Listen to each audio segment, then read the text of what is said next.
बिस्मिल्लाहिर्रहमानिर्रहीम। अस्सलाम वालेकुम। ख़वातीन हज़रात, भारतीय फौज सोई रही और चीनी हेलीकॉप्टर्स ने भारत की सरजमीन पर बड़ी कार्रवाई कर दी।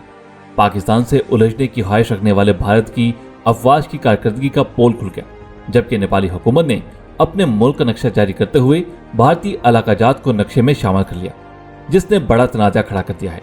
खतरा जाहिर किया जा रहा है कि किसी वक्त भी नेपाल और भारत जंग में कूद सकते हैं। क्या हित्ते में बड़ी तबाही हो सकती है? और क्या चीन भी भारत को सबक सिखाने के लिए मैदान में आ चुका है? आज की वीडियो में आपको मुकम्मल तफसील से आगाह करेंगे, लेकिन उससे पहले अगर आपने अभी तक हमारे चैनल द इन्फो टीचर को सब्सक्राइब नहीं किया तो सब्सक्राइब कर लीजिए और कमेंट्स में पाकिस्तान आर्मी जिंदाबाद, ISI के गुमनाम हीरोज को सलाम का नारा लगा दीजिएगा। ख़वातीन हज़रात, गुज़िश्ता दिनों एक रिपोर्ट लीक हुई जिसने भारत की काबिलियत का पर्दा चाक करके रख दिया। रिपोर्ट के मुताबिक चीनी हेलीकॉप्टर्स भारतीय हदूद में दाखिल हुए, मगर काबुल भारतीय फौज को इल्म तक न हुआ। रिपोर्ट के मुताबिक अप्रैल के महीने में चीनी हेलीकॉप्टर्स 2 मरतबा हिमाचल प्रदेश के इलाके में 12 से 15 किलोमीटर तक अंदर घुस आए। भारतीय फिजाइया रद्द-ए-अमल देने में नाकाम रही। सबसे हैरानकुन और दिलचस्प बात तो यह है कि इस खबर की तस्दीक खुद भारतीय फिजाइया ने की।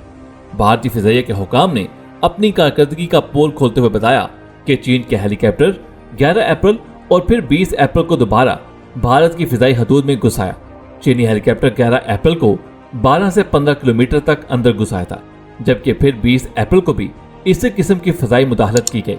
इसी दौरान चीनी हेलीकॉप्टर्स ने सरहद के आसपास का सारा इलाका स्कैन किया और भारत के खुफिया कैंप्स की तस्वीर भी महफूज की और खामोशी से वापस चले गए। इस अमल को जंगी जुबान में प्री प्लानिंग का नाम दिया जाता है और यह तरीकाकार उस वक्त अपनाया जाता है जब दुश्मन पर हमले की तैयारियां मुकम्मल की जा चुकी हों। सवाल ये पैदा होता है कि क्या चीन भारत पर चढ़ाई करने जा रहा है? क्या चाइना ने भारत से जंग करने के लिए तैयारी मुकम्मल कर ली है? इस हवाले से कुछ भी कहना कबलस वक्त होगा।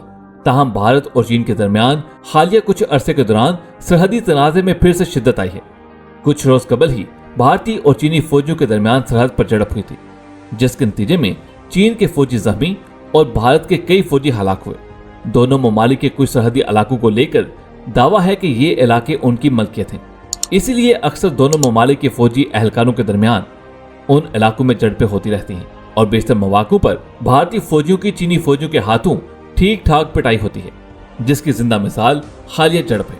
दूसरी तरफ खबर यह भी है कि चीन के साथ साथ नेपाल ने भी भारत को आंखें दिखाना शुरू कर दी हैं और भारत का गुज़िश्ता हफ्ते नेपाल से झड़प लेने के बाद नेपाल ने बड़ा कदम उठा लिया है। नेपाल की काबीना ने भारत से बढ़ते हुए सरहदी तनाज़े के बाद नए सियासी नक्शे की तौसीक कर दी, जिसमें भारत के काबिज इलाके लेपोलेक, काला पानी और लेम प्यादरा को नेपाल का हिस्सा जाहिर किया गया है।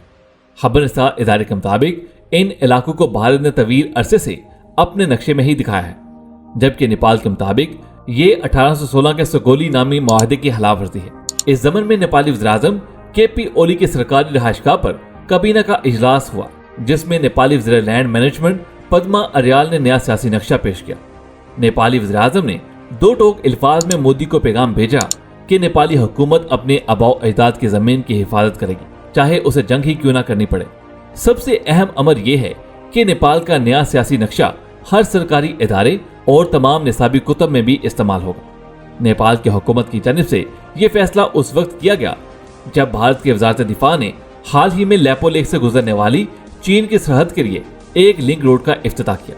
नेपाल भारत के इस इकदाम के बाद सख्त नाराज है, जबकि लेपोलेक में कब्जे के मामले पर नेपाल में भारत मुखालिफ मुजाहरे जारी हैं। ख़वातीन हज़रात, आज की वीडियो में बस इतना ही। वीडियो पसंद आने की सूरत में इसे लाइक करते हुए फेसबुक और व्हाट्सएप पे जरूर शेयर कीजिएगा। आपसे मुलाकात होगी अगली वीडियो में, तब तक अपना बहुत सा ख्याल रखिएगा। अल्लाह हाफिज।